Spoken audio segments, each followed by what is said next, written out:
광고 시간에 잠깐 잊어버렸는데 오늘 우리 어버이날을 맞이해서 우리 교회에서 조그만 선물을 준비했습니다. 우리 성신사님 나오셔서 우리 어르신들에게 교회에서 조그만 선물 준비. 혼자서는 안 된다. 여기 다른 분들도 도와주시지.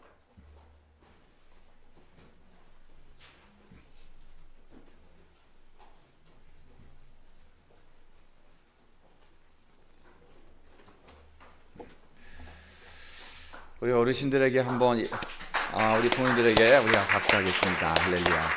감사합니다.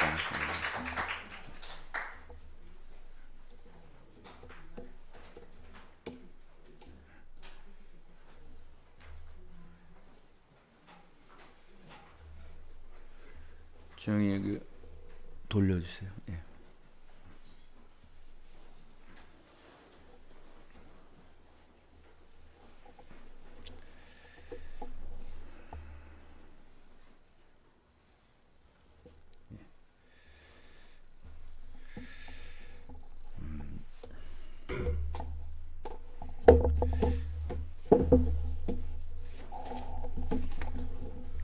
오늘 특별히 어버이날을 맞이해서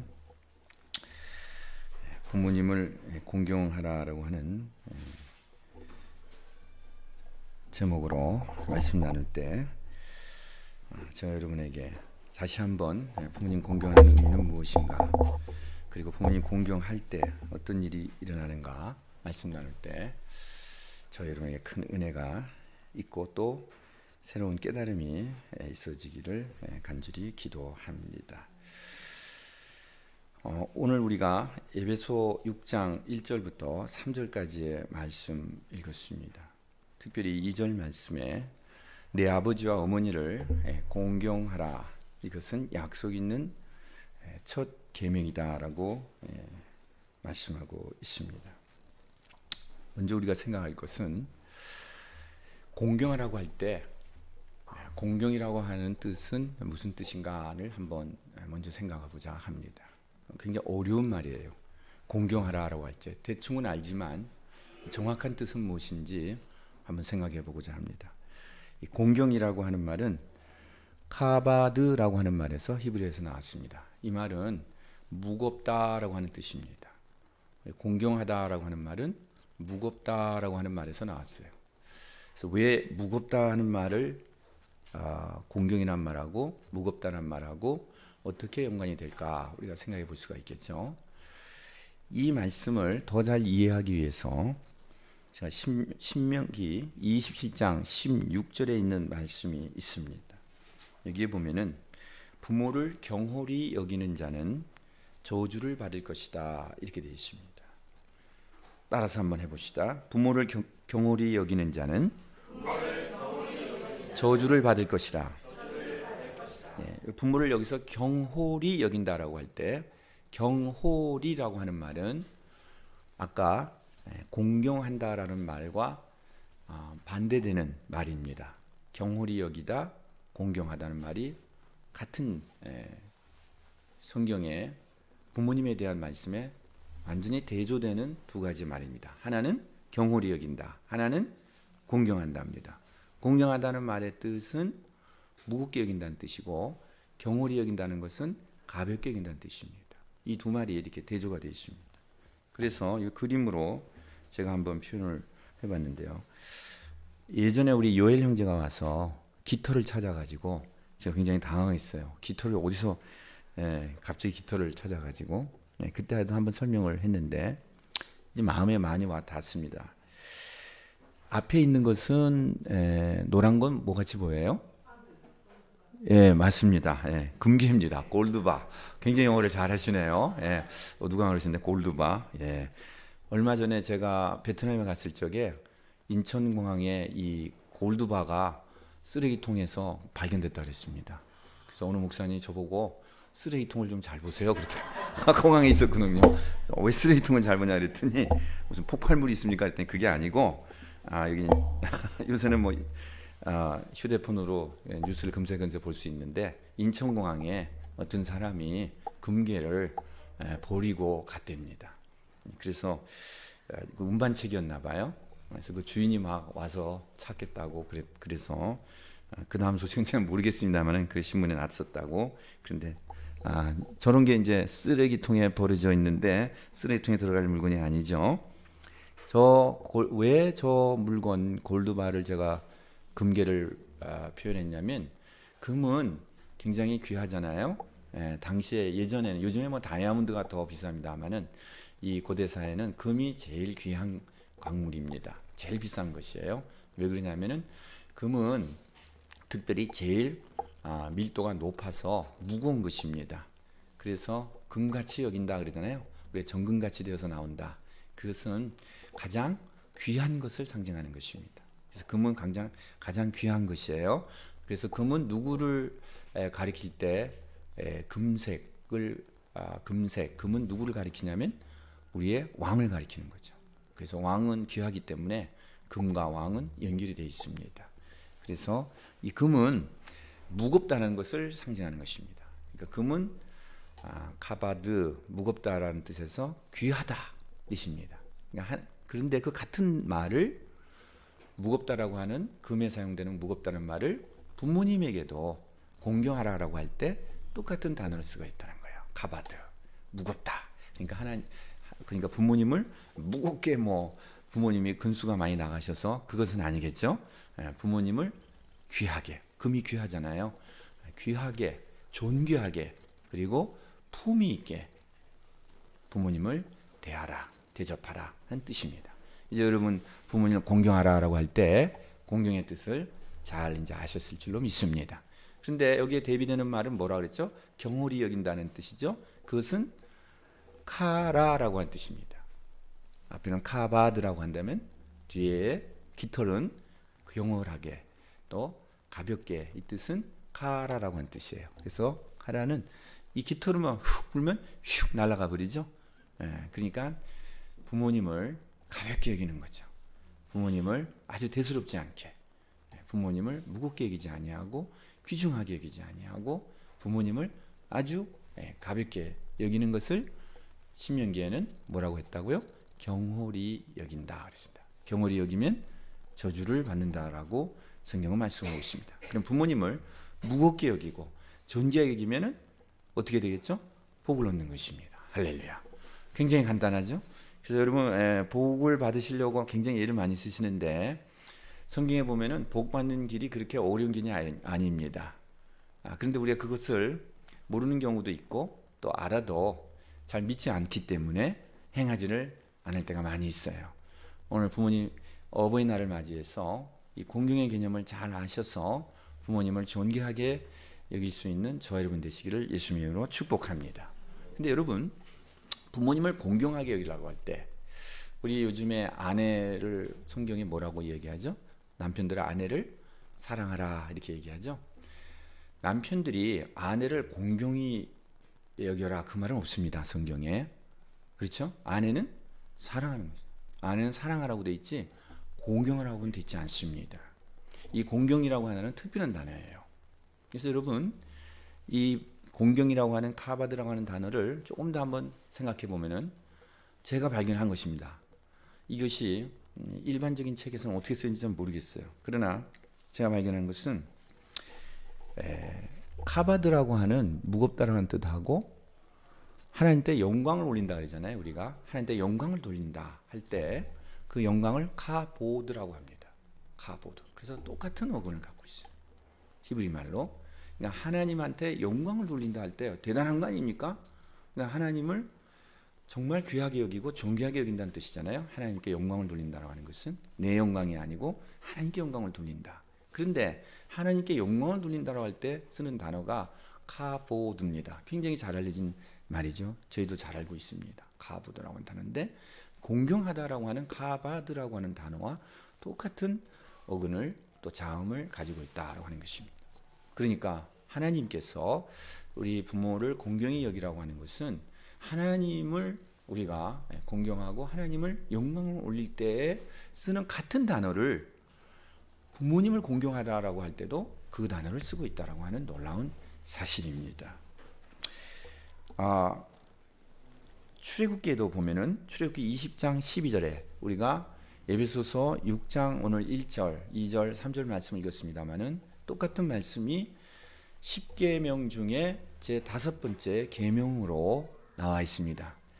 5번째 계명을 우리가 한번, 여러분 잘 보이시죠? 뒤에서도 잘 한번 같이 읽어보겠습니다. 시작. 내 부모를 공경하라. 이것은 약속 있는 첫 계명이니 이로써 내가 잘되고 땅에서 장수하리라 그랬습니다. 자, 이 출애굽기가 돌판에 이렇게 쓰여져 있다고 우리가 생각을 할 때 왼쪽에 라틴어로 저 숫자가 1, 2, 3, 4를 아시겠죠? 오른편에 1, 2, 3, 4, 5까지 있고 또 이쪽 편에 6, 7, 8, 9, 10 이렇게 되어 있습니다. 한글 아라비아 쓰였으면 참 좋겠는데 제가 마땅한 것을 발견하지 못해서 여러분 보시기에 좀 힘드셔서 죄송합니다. 그러면 첫 번째, 두 번째, 세 번째, 네 번째, 첫 번째 계명, 우리 새생명교회 10계명을 잘 알고 있으라고 생각합니다. 한번 생각해 봅시다. 여러분 또 기억을 또 새롭게 해야겠어요. 첫 번째 계명, 나 외에 다른 신을 두지 말라. 두 번째, 우상을 섬기지 말라 그랬죠. 세 번째, 여호와의 이름을 망령되이 걷지 말라. 하나님의 이름을 함부로 남오용하지 말라입니다. 이거 외울 때 우리 주일학교에서 어떻게 외웠냐면요. 세 번째는 이렇게 3이 이렇게 돼 있잖아요. 3자. 이렇게 3자가 튀어나와 있죠. 앞에 이렇게 3. 그래서 입술로 생각했습니다. 그래서 함부로 말하지 말라. 그래서 3을 그렇게 생각하시면은 절대로 잊어버리지 않으십니다. 제가 그걸 준비하려는데 죄송해요. 준비를 미처 못했습니다. 금세 여러분이 평생 기억할 수 있는데 세 번째. 네 번째는 안식일을 거룩히 지켜야 합니다. 그래서 4개는 다 하나님하고의 관계죠. 그리고 5번째가 내 부모를 공경하라는 것입니다. 내 부모를 공경하라. 5번째가, 그러니까 모든 5번째부터 10번째까지가 다 사람에 관한 계명이에요. 근데 그 중에 제일 처음이 뭐예요? 부모를 공경하라 하는 것입니다. 생각난 김에 그러면 5번째, 6번째 한번 봅시다. 6번째는 총입니다. 6, 총. 살인하지 말라. 여기 쉽죠? 6번째는 뭐라고요? 빵 쏘는 겁니다. 6. 그래서 살인하지 말라 합니다. 7은 간음하지 말라 합니다. 8은 도둑놈을 이렇게 뭐 안경을 가리잖아요. 이렇게 뭐 쓰잖아요. 가면. 그래서 8은 그렇게 생각하시면 돼요. 8은 도둑질 하지 말라 합니다. 9는 곤장 맞을 적에 이렇게 사람 엎드려 있는 그림인데 거짓말 해가지고, 그죠? 거짓 증언하지 말라죠. 9입니다. 그리고 제 마지막은 10은 옆으로 누워놓으면은 보석 반지가 돼요. 다이아몬드 반지. 그래서 남의 것을 탐하지 말라. 이웃의 것 탐하지 말랍니다.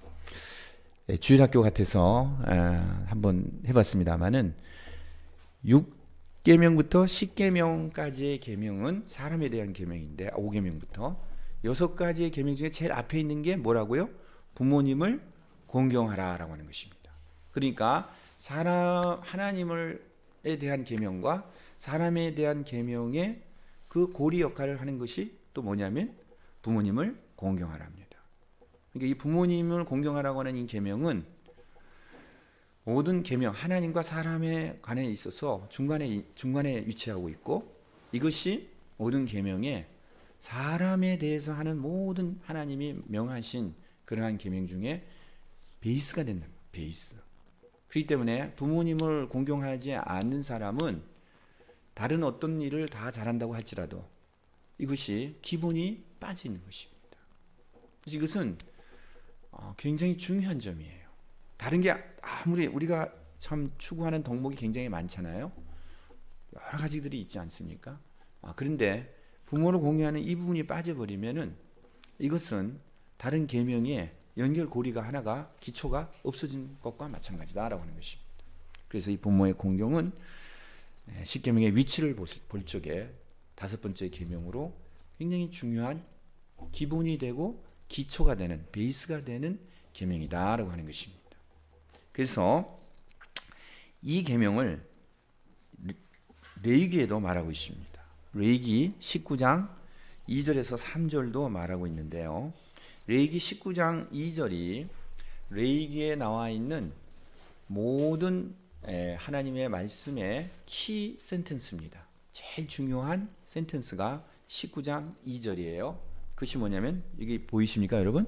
다 같이 한번 읽어보겠습니다. 그 첫 센텐스만. 너희는 거룩하라. 이는 나 여호와 너희 하나님이 거룩함이니라. 아멘. 내가 거룩한 것처럼 너희도 거룩하라. 예수님도 말씀하셨어요. 레위기의 가장 핵심 내용이 바로 이 내용이에요. 레위기의 전체 뜻은 뭐냐면 하나님께 가까이 나아가는 법입니다. 할렐루야. 그게 레위기의 중심 사상이죠. 그 레위기에 그 하나님께 가까이 나아갈 적에 가장 중요한 키 센텐스가 뭐냐? 가장 중요한 문장이 뭐냐? 바로 이것입니다. 너희가 거룩하랍니다. 왜냐하면 나 여호와가 거룩하기 때문에. 그러면 여러분, 거룩이란 뜻은 무엇이냐면은, 거룩은 우리가 구별되다는 뜻으로 잘 이렇게 알고 있는데요. 특별히 일반적이지 않다는 뜻입니다. 거룩이란 뜻은, 거룩은 쉬운 말로, 제일 쉬운 말로 얘기한다면 스페셜이라는 뜻입니다. 여러분, 스페셜이라는 뜻 알죠? 특별하다는 뜻입니다. 일반적이지 않다는 것이에요. 거룩이라는 뜻은 무슨 뜻이냐면 하나님의 백성을 거룩한 백성이라고 그랬어요. 할렐루야. 그렇기 때문에 거룩이라고 하는 것은 일반적인 수준과 일반적인 목적으로 쓰임받는 게 아닙니다. 오늘 이 마이크는 성물이라고 합니다. 이 강대상도 성물이라고 합니다. 성이라는 건 거룩한 거죠. 거룩한 물건입니다. 그렇죠? 마이크가 이 회사에서 마이크를 수없이 만들어내죠. 그 마이크는 일반적으로 다 쓰이는 거예요. 일반적으로 회사에서 노래방에서 막 쓰입니다. 그것은 일반적인 겁니다. 커먼이에요. 커먼. 그러나 거룩은 not common입니다. 일반적이고 공통적인 게 아니에요. 스페셜한 것입니다. 어디에 목적으로만? 하나님의 위한 목적으로만 사용되는 것입니다.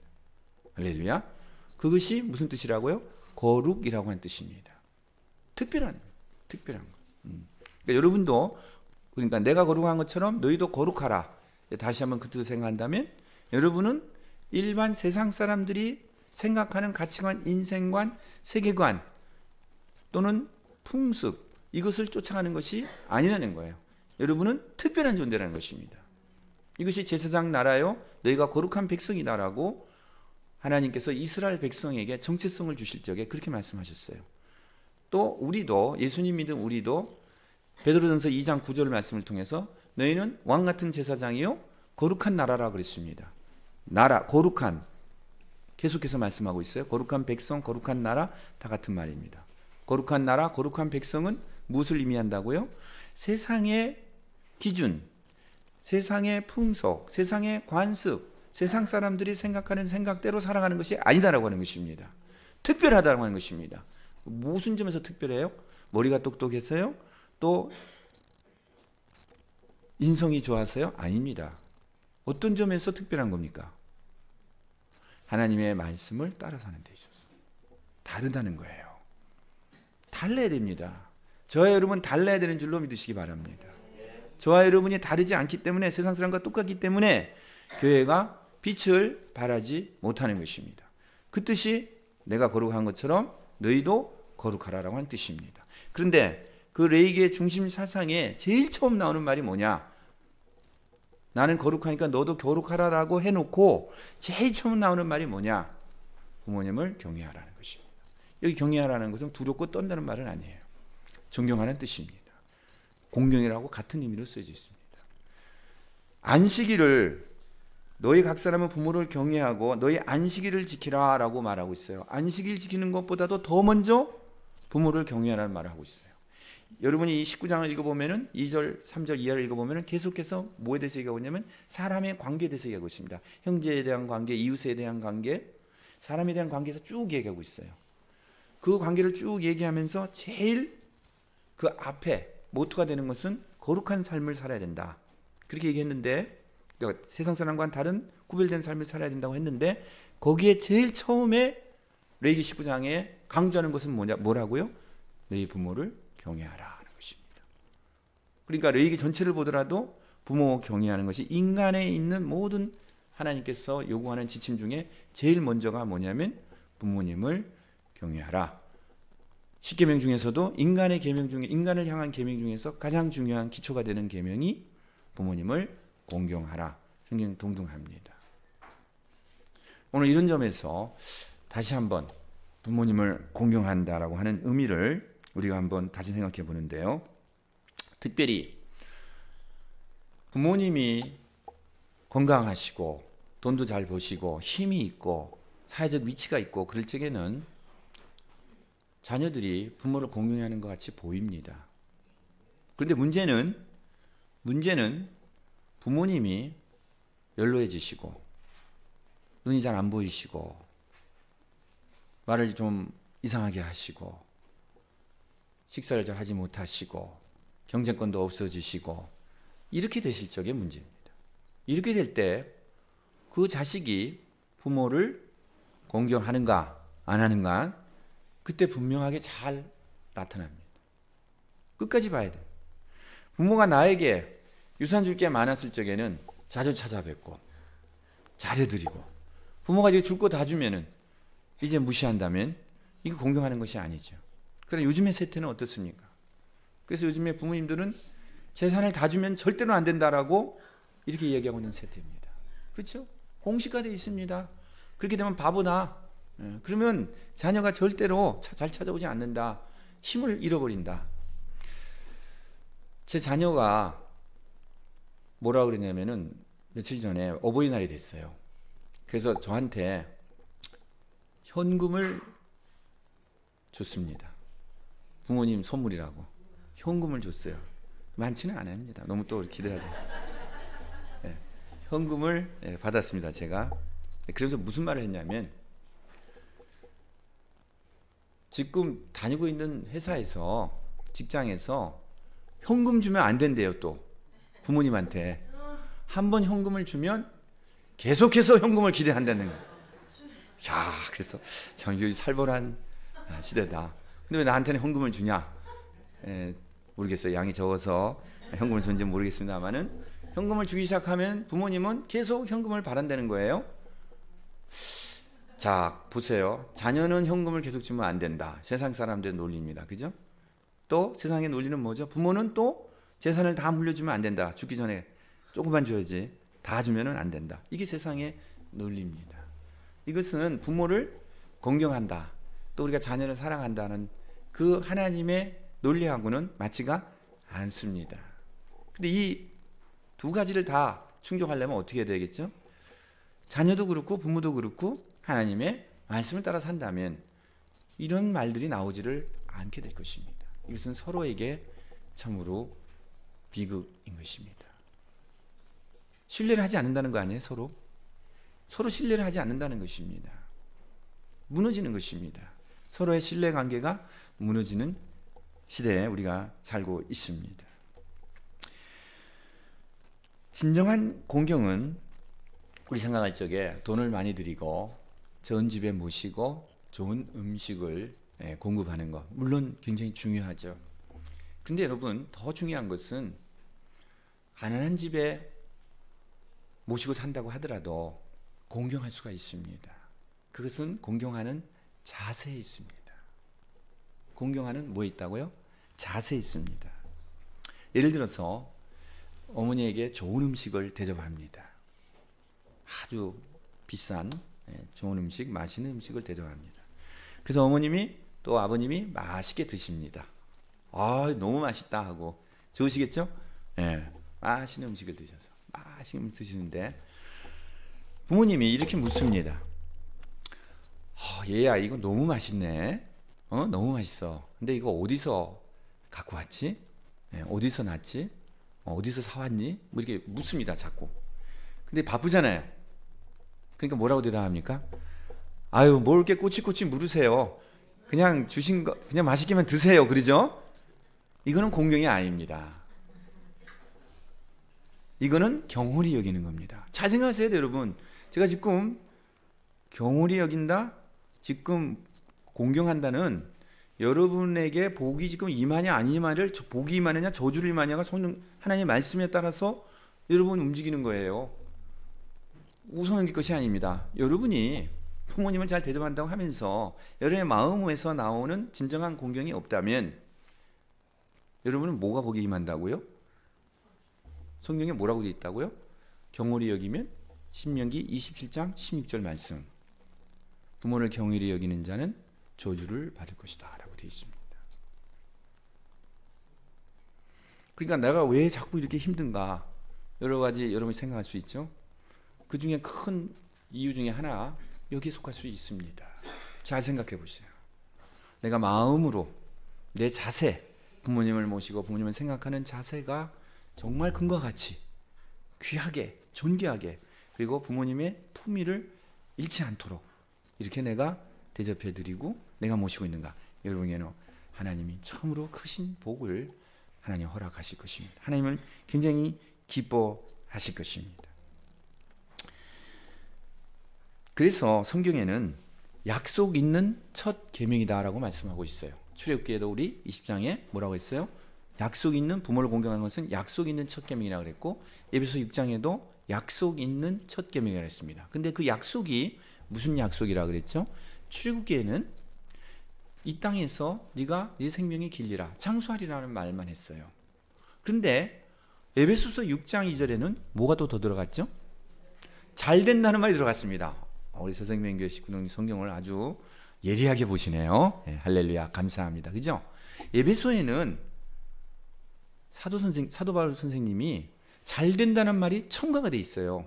그럼 여러분 우리는 성경을 배우면서 사도 바울 선생님이 무슨 권리로 무슨 권한으로 제5계명의 말씀이 땅에서 네 생명이 길어질 것이다 장수할 것이다 밖에 없는데 왜 더 잘 된다는 말을 에베소 6장 2절에는 첨가했잖아요.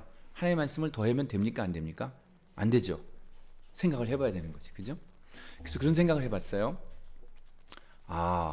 오래 산다 그랬잖아요. 부모님 공경하면 출애굽기 오래 산다 그랬잖아요. 네, 오래 사는 게 요즘에 항상 즐겁지만 않거든요. 너무 오래 살면은 103세, 120세 막 이렇게 살면은 자기 아는 사람들은 다 죽고 그죠? 자기 혼자서 몸 거동도 하지 못하는데 대소면을 다른 사람이 받아주는데 계속 누워서 식물인 것만 돼가지고 오래 살면은 그것이 참으로 복일까 이런 생각을 해봐요. 그래서 요즘 사람들은 너무 그렇게 막 오래 사는 거 그것은 복이 아니다는 생각을 합니다. 이건 우스개 얘기예요. 또 여러분이 진담으로 받아들이지 마시고. 그래서 사도 바울이 오래 사는 것만 넣으니까 나는 오래 사는 거 별로 원하지 않아 해가지고 잘 된다는 말을 더 집어넣었을까 이런 생각을 해봤다 이겁니다. 근데 그건 아니죠. 그렇게 성경을 마음대로 집어넣었다 뺄 수는 없는 것입니다. 여러분 왜 그럴까요? 제가 이것을 생각을 해봤어요. 왜 사도 바울 선생님은 잘 된다는 말을 왜 무슨 근거로 집어넣었을까? 신명기 4장 40절에 보면요. 이 하나님의 말씀을 잘 지키라라고 해놓고 오늘 내가 네게 명하는 여호와의 규례와 명령을 지키라 그랬죠. 그러면 너와 내 후손이 복을 받아 내 하나님 여호와께서 내게 주시는 땅에서 한없이 오래 살리라 이렇게 되어 있습니다. 그러니까 하나님의 계명의 말씀을 지키는 사람들에게는 어떤 것이 기본적으로 되어 있냐면 하나님의 말씀을 잘 따라서 살면은 복을 받고 그리고 오래 산다는 것이 기본이다라고 하는 것입니다. 이해되시겠죠? 자, 하나님의 말씀을 따라 여러분이 살게 되면은 잘 된다는 거예요. 그것이 복을 받는다고 되어 있습니다. 다시 한번 여러분 정리해 드립니다. 성경에서 복을 받는다는 말로 표현을 될 때 첫째는 복을 받는다. 바라크의 복입니다. 하나님이 우리에게 내려주시는 복입니다. 두 번째 복이 있다라고 할 적에는 내 마음의 내면의 행복감입니다. 참 만족감입니다. 그래서 복이 있는 심령이 가난한 자는 복이 있도다. 그렇죠? 세 번째 복이 있다라고 할 적에 히브리 말로 토브라는 말을 우리나라 성경에 복이 있다라고 번역할 때가 많이 있습니다. 그래서 오늘 여기 신명기 4장 40절에도 너와 내 후손이 복을 받아 이렇게 될 적에는 이때 복이 받아 할 때는 뭘까요? 잘 된다는 것입니다. 그래서 사도 바울이 잘 된다는 말이 뭐예요? 복을 받는다는 말입니다. 잘 된다, 잘 되고 장수한다는 말을 썼을 때 이것은 토라의 말씀에 조금도 위배가 되는 말씀이 아니다라고 하는 것입니다. 이해가 되시겠죠? 예. 여러분, 오늘 이 말씀을 따라서 살게 되면은 두 가지 키워드예요. 제가 말씀드립니다. 여러분의 건강해질 수 있습니다. 여러분 믿습니까? 장수한다는 것은 무슨 뜻이에요? 여러분의 몸이 건강해지는 거예요. 장수한다는 것은 200년, 300년 산다는 뜻이 아니고, 성경에서 장수한다는 것은 하나님이 여러분에게 허락해 주신 그 수명을 아시겠죠? 예. 우리가 배터리를 사면 이 배터리를 계속 쓰면 몇 개월 간다, 몇 년 간다를 알 수 있죠. 예. 정해져 있습니다. 하나님도 우리를 만드신 분이시기 때문에 우리의 수명이 언제까지 간다는 것을 아십니다. 그렇죠? 그래서 그 수명을 다하고 사는 자가 복이 있는 자예요. 아멘. 예. 그런데 여러분이 여러분 몸을 잘못 쓰고 말씀대로 살지 않으면 하나님 이만큼 허락해 주셨는데도 제대로 살지 못하고 죽을 수 있습니다. 여러분은 기도하기는 하나님께서 주신 수명을 이 땅에서 다 누리시고 하나님 부르실 때 하나님 품에 참으로 여러분의 영혼이 안겨지시는 이러한 복을 받으시기를 예수님의 이름으로 축복합니다. 첫째는 뭐라고요? 건강입니다. 하나님의 말씀대로 살아가면은 여러분의 몸에 잘 살고 못 살고를 떠나서 하나님께서 참으로 놀라운 건강으로 함께 해줄 줄로 믿습니다. 저는 믿습니다. 하나님의 말씀대로 살지 않을 때는 몸에 여러 가지 이상 증상이 많이 나타날 때가 많이 있습니다. 그것을 뭐 과학적으로 이러니까 이렇다라고 증명할 수는 없지만 살아가면서 느껴지는 것이. 여러분 느껴지십니까? 그러면 여러분 성경 말씀에 예민해져 있는 삶입니다. 뭐가 그래 목사님? 그때 따라 다르지 않다면 여러분 성경 말씀에 예민해지지 않다는 증거입니다. 여러분이 하나님의 말씀에 따라서 살아갈 적에 여러분의 몸에 샬롬의 평강을 주시기 때문에 여러분의 긴장과 여러분의 두려움, 불안, 우울이 주님께 맡겨질 수가 있어요. 주님 내 속에 사시기 때문에. 그래서 여러분의 건강은 자꾸 어떻게 된다고요? 좋아질 수 있습니다. 할렐루야. 하나님이 주시는 놀라운 은혜입니다. 하나님의 말씀을 따라서 그 원리를 따라서 살아가는 사람에게는 하나님의 놀라운 강건함을 허락해 주실 줄로 믿습니다. 여러분이 그런데 몸을 함부로 쓰셔서 몸이 아프시다든지 바이러스가 막 돌아다니는 데를 많이 다니셔서 여러분이 감기가 오시는 이것은 환경 때문에 올 수가 있어요. 제가 말씀드리는 것은 기본적인 원리를 제가 말씀드리는 것입니다. 둘째는 뭐라고요? 잘 된다는 것입니다. 할렐루야. 하나님이 보실 때 여러분에게 제일 좋은 환경으로, 하나님이 보실 때 여러분에게 제일 좋은 것으로 하나님께서는 공급해 주십니다. 할렐루야. 나는 하나님 말씀대로 사는데 내 뜻대로 안 될 수밖에 없어요. 하나님이 보실 때 여러분에게 가장 좋은 것으로 주신다는 것입니다. 두 가지입니다. 하나님의 말씀을 따라 살면 장수하고 복을 받는다. 이 뜻이 무엇이냐? 하는 일이 잘 된다는 것입니다. 이것이 웰빙입니다. 다른 말로 하면. 요즘에 우리 웰빙 라이프를 굉장히 구가하고 있죠. 여러분 웰빙이라는 게 뭘까요? 성경에서 잘 된다를 웰빙으로 표현할 수 있어요. 웰빙이라는 것이 뭘까요? 첫째는 토부입니다. 웰빙이 토부예요. 성경에서 잘 된다라고 하는 거, 또 좋다라고 하는 것입니다. 하나님이 볼 적에 좋다라고 하는 거, 그게 토부예요. 그것이 다른 말로 한다면 모르겠습니다. 다른 영어 단어가 다른 뭐 굿도 있고 여러 가지지만 우리가 요즘 잘 쓰는 웰빙, 삶의 퀄리티, 삶의 질이 참으로 높은 삶을 살아가는 것입니다. 여러분 돈이 많다고 해서 삶의 퀄리티가 높습니까? 그렇지 않습니다. 돈이 많이 있지만 그 돈을 많이 갖고 있는 것에 비해서 삶을 누리지 못하고 살아가는 많은 사람들이 있습니다. 지식이 많다고 톱 퀄리티의 삶을 삶습니까? 그렇지 않은 사람 많이 있습니다. 그러나 하나님의 말씀을 따라가는 사람은 삶의 질이 굉장히 높아집니다. 할렐루야. 맛을 봐야 맛을 안다 그랬어요. 여러분이 살아보시면 그것이 무슨 뜻인지 아시는 거예요. 그래서 말씀을 사모하는 것입니다. 하나님의 말씀을 주야로 묵상하라고 해서 억지로 말씀을 사모하는 게 아닙니다. 그것은 로봇이에요. 하나님의 말씀을 사모해서 주야로 묵상해 보니까 너무 좋은 거예요. 내 속에 전에 가질 수 없었던 놀라운 샬롬이 임하는 것입니다. 기쁨이 임하는 것입니다. 참 만족이 임하는 것입니다. 참 행복을 느끼는 것입니다. 참 보람을 느끼는 것입니다. 할렐루야. 그게 뭡니까? 그것이 퀄리티 있는 삶입니다. 그것이 웰빙의 삶입니다. 웰빙의 삶은 명품 걸치고 유기농 그런 음식만 먹는 게 웰빙의 삶이 아닙니다. 아무리 유기농 삶을 유기농 음식을 많이 먹어도 웰빙의 삶을 살 수가 없어요. 정말 삶의 질이 높은 삶을 살아가시기를 예수님이 축복합니다. 비결은 어디에 있다고요? 말씀을 따라 사는 삶입니다. 두 가지입니다. 요한 3서 2절에 1장 2절에 이것은 순복음교회 전면 특허로 되어 있는 말씀이에요. 너희 영혼이 잘된 것 같이 범사가 잘되고 강건하기를 원하노라. 누가 썼어요? 사도 요한이 썼습니다. 사도 요한은 어느 나라 사람이에요? 유대인입니다. 여러분 잘 생각해 보세요. 너희 영혼이 잘된 것 같이 범사가 잘되고 웰빙입니다. 우리가 히브리 개념으로 바꿔보면 그렇죠? 웰빙이에요.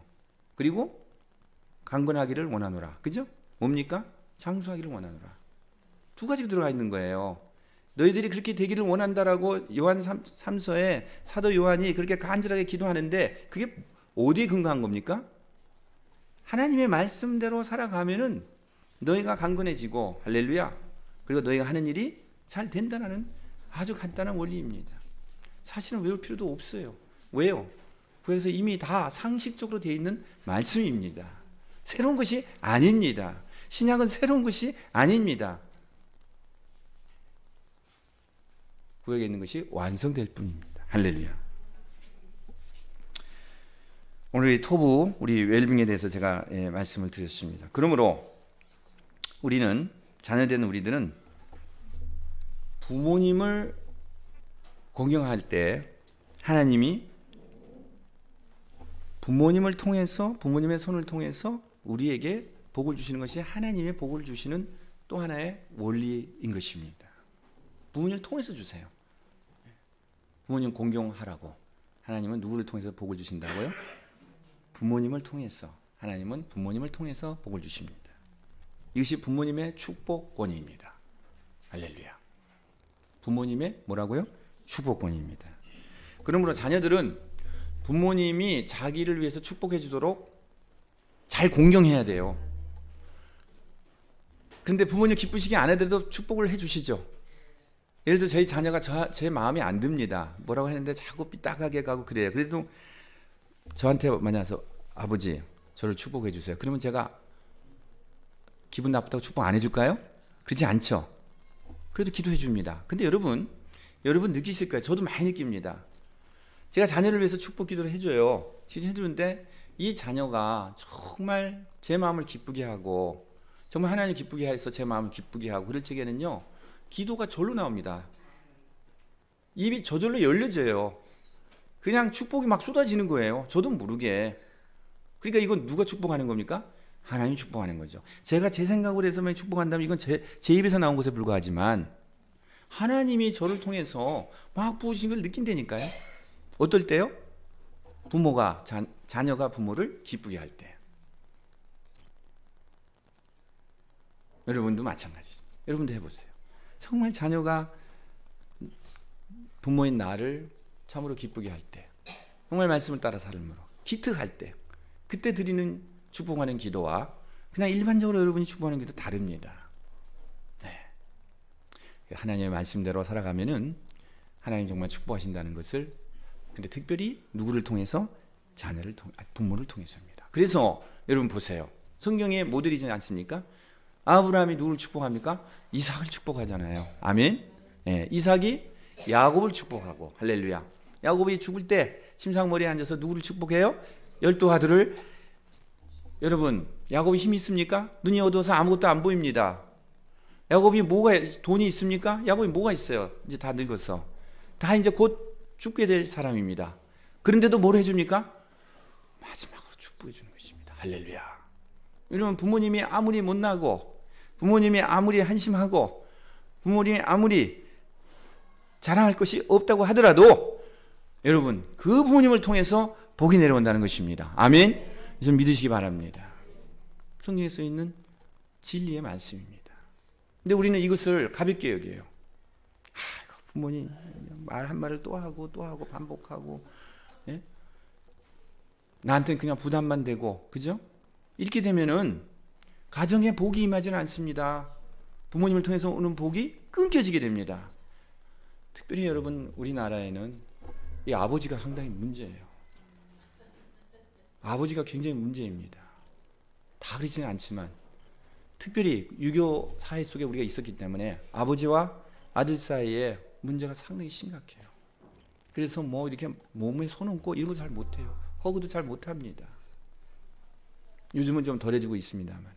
그래서 부모를 등진 경우가 굉장히 많습니다. 이건 굉장히 안타까운 일입니다. 부모하고 등을 지는 거예요. 여러 가지 이유가 있겠죠. 뭘 탓할 수도 없어요. 들어보면 참 그 사연이 너무너무 안 됐고 마음 아프고 안타까운 경우가 너무나 많이 있습니다.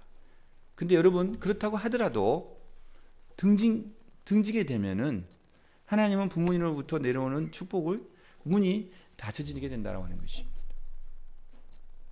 그러므로 이 문제는 빨리 해결해야 돼요. 속히 해결해야 됩니다. 아버님이 아무리, 어머님이 아무리 세상적으로 봐서 못나고 별 볼 일 없는 분이라고 하실지라도, 실수를 많이 하고 허물이 많은 분이라고 할지라도 그 부모님을 공경해야 된다라고 하는 것이 성경에 나와 있는 진리의 말씀입니다. 물론 부모님이 성경에 있는 말씀 밖에 죄를 짓게 하는 것을 뭐 하라고 한다든지 술에 중독에만 빠져서 무슨 엉뚱한 일을 시킨다, 이거 순종할 수는 없는 거죠. 그것은 하나님의 말씀 안에서죠. 그래서 주 안에서입니다. 아멘. 주님 안에서입니다. 말씀 안에서입니다. 말씀 안에서 우리는 최대한 부모님을 공경해야 된다라고 하는 것입니다. 할렐루야. 오늘 마지막으로 제가 한 가지 예를 들고 말씀을 마치려고 합니다. 우리 그 안양천 뚝에 산책을 하러 갔어요.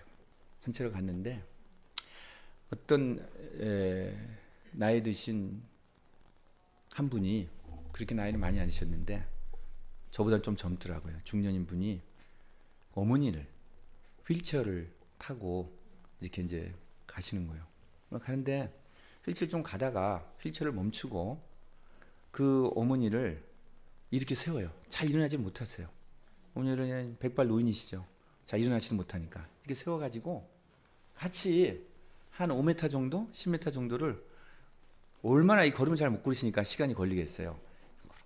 한 걸음 가는 것을 같이 이렇게 부축해서 간신히 걸어놓고 거기에 이제 앉혀놓으시고 그 다음에 자기는 막 뛰어가. 그냥 걸어가도 될 텐데 이 휠체어인 대로 다시 막 뛰어와. 그래서 그 휠체어를 가지고 또 막 부지런히 가는 거예요. 또 걸로 가서 그 어머님을 또 거기 앉히게 하시고 또 걸어가고. 그걸 계속 반복하는 거예요. 좀 가다가 또 세워놓고 그 어머님을 또 그냥 낑낑 어깨에 매게 하시고 또 이렇게 걸어가시고. 그런데 제가 이렇게 보면서 다른 사람들은 막 사이클 타고 막 달려나가고 조깅하는 사람도 있고 산책하는 사람도 많이 있는데 얼마나 느려요, 그죠? 그런데 그 부모님을 제가 이렇게 얼굴을 보니까 참 만족스러운 얼굴이에요. 참 귀하고 참 귀하다, 이런 생각이 들었습니다.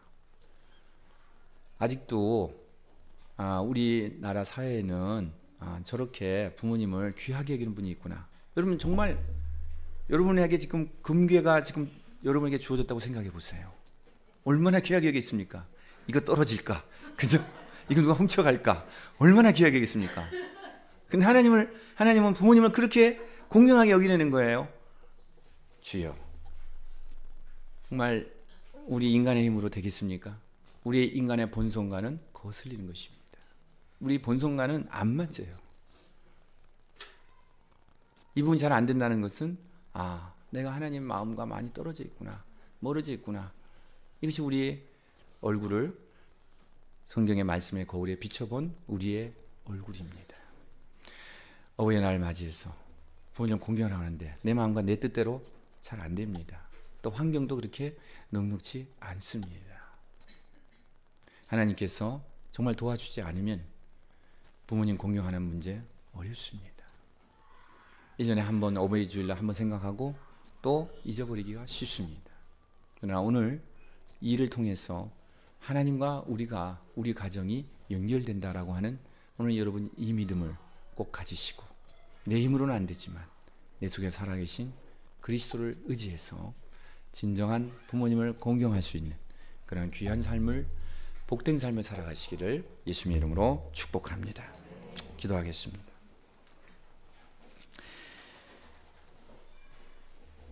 하나님 아버지, 유대교에서는 부모님이 돌아가시면 의무적으로 1년 동안은